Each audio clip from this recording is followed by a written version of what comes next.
Hello everyone, welcome to Pediatrics by Dr. Anand. So today we're going to talk about this pediatric dermatology.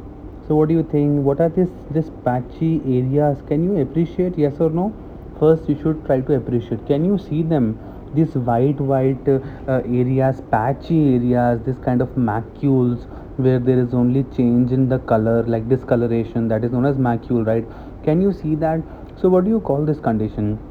So today we're going to talk about vitiligo. This is nothing but vitiligo. What is vitiligo?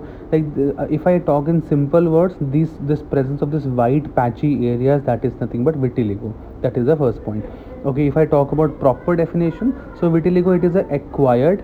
I'll repeat again. It is acquired complete depigmentation of the skin due to melanocyte destruction. Okay, each word is important. In the next 3 to 4 minutes we're going to cover important points regarding vitiligo. Vitiligo, it is a acquired complete depigmentation of the skin due to melanocyte destruction. Okay, due to melanocyte destruction. Okay, that is the first point, right? Can you see this hypopigmented or depigmented? Hypopigmented means whitish areas. Hyperpigmented means black areas. Okay, like I'm telling you in as simple words as possible. Okay, remember one thing, vitiligo, we have two forms of vitiligo. Could be generalized vitiligo or segmental vitiligo. Generalized as in like symmetrical, full hands, full eyebrows, full face, generalized or symmetrical. Okay, or it could be segmental depending on the nerve root distribution. Are you understanding? These are the important points regarding vitiligo. And vitiligo develops in childhood or even adolescent age group also, it is there. So what are the sign and symptoms you will see if the patient comes to you in OPD? See, always Pediatrics by Dr. Anand videos, I always tell you clinical, like when patient comes, how will you look for? Can you see this? It's a perfect picture of vitiligo, white patchy areas. So now vitiligo, the patient comes with like well defined macules or patches of complete depigmentation. Okay, well defined.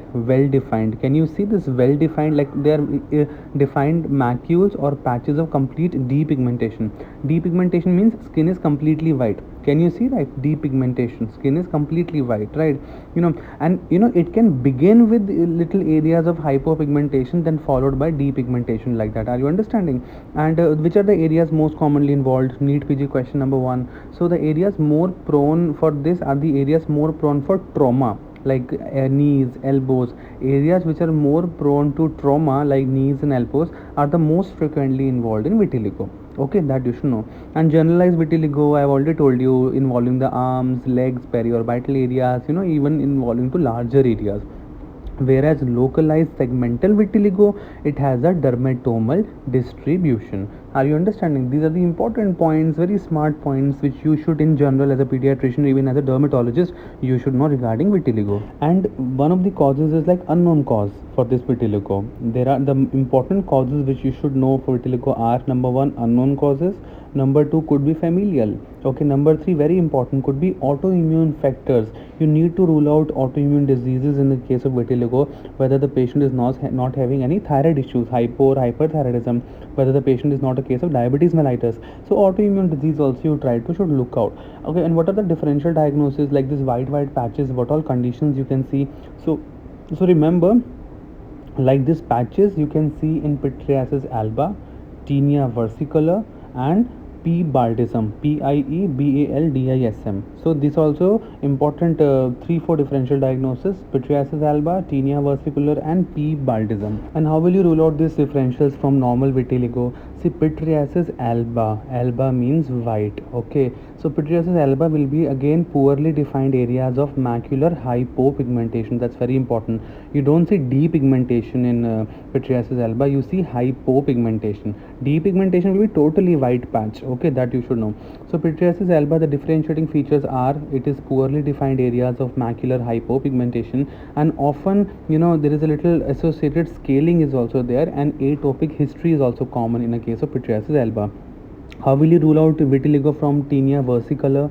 Tinea versicolor will be again well-defined hypopigmented areas, not depigmented. Okay, tinea versicolor. So well-defined hypopigmented macules and patches over the trunk, arms, or neck, that you should know.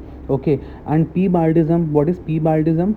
This congenital absence of pigmentation. Localized to one area. For example, Waardenburg syndrome. You remember Waardenburg syndrome? We have heard this one, white forelock of hairs or the bunch of the hairs in the forehead, followed by hearing loss and deafness, and one more thing, yeah, heterochroma iridis, right? That was a triad of Waardenburg syndrome. Waardenburg, Waardenburg, Waardenburg syndrome. So what I'm trying to say is that P. baldism, it is seen in Waardenburg syndrome, and that P. baldism should be differentiated from vitiligo, because in P. baldism you will see congenital absence of the pigmentation localized to one area. Are you understanding? So that's it. Last 1 minute. So how do you diagnose if the patient comes to you? You gave me a call, sir. Sir, I've admitted one patient of vitiligo.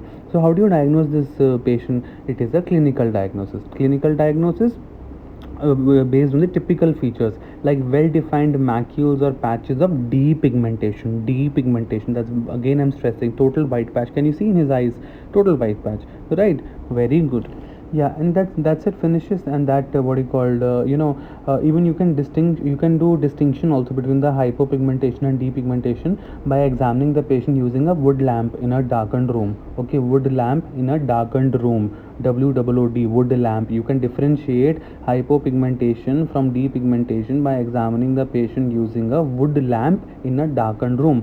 Depigmented areas are well defined, okay, and strikingly prominent, while hypopigmented areas are less well defined. That you should know. How do you want to treat it? Like, see, in minority of the patient, there is spontaneous repigmentation, okay, occurs in minority of patient.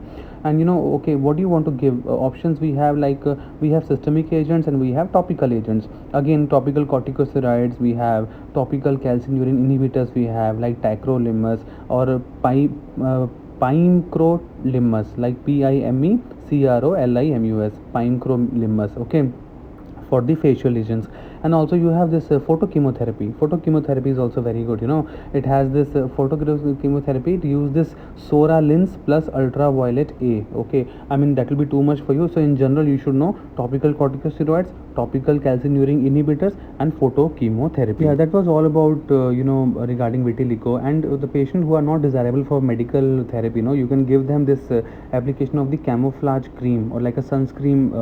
We can application of sunscreen, they can use it to protect from the depigmented skin, or even it reduces the tanning of the normal skin also. And sunscreen lotion is good. And what are the condition you should treat associated with vitiligo? So the most of the children who are having vitiligo, it is important for you look for the other autoimmune disease like diabetes mellitus, hypothyroidism, hypoparathyroidism, pernicious anemia. These autoimmune disease also should be like any inflammatory eye disease. So if the patient having vitiligo, please rule out hypothyroidism, please rule out diabetes mellitus, please rule out family history, like that. Okay, that's it.